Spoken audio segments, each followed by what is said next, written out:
Well, we are counting down to Election Day with a look at some of the issues on local ballots. And Alyssa, you've been telling us that this year one of the big issues is tax increases. Yeah, nobody really wants them, right? But the truth of the matter is the same inflation that's hitting all of us is hitting fire departments specifically as well.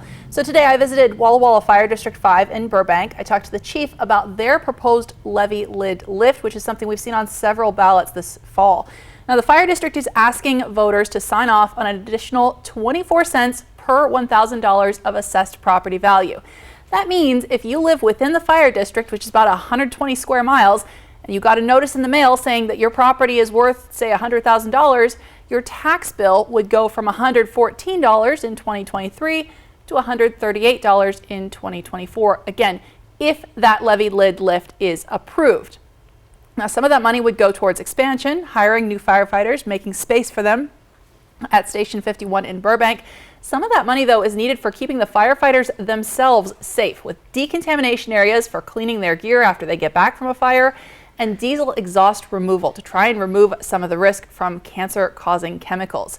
Fire Chief Mike Wickstrom says if the levy lid lift isn't approved, there's no telling how long it might take to get the money to move forward on those projects. We always apply for grants, and we try to do as much as we can for that. But it's kind of luck of the draw to get those grants. It's very difficult. So we can't always rely on grants. When they happen, it's great. It can definitely get us those things that we were wishing we had for a long time for the safety of the firefighters. That's what we're relying on right now. And I think we'll always rely on those grants. We're always going to try for those.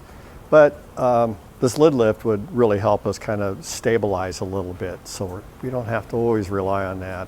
So they're also looking to replace some of the equipment, which is getting older and more expensive to run, more expensive to fix. One of the things the chief pointed out today that I thought was interesting, you can't exactly go to a fire truck dealership and just drive off the lot. This equipment has to be ordered years in advance. And of course, it's getting more expensive the longer they have to wait.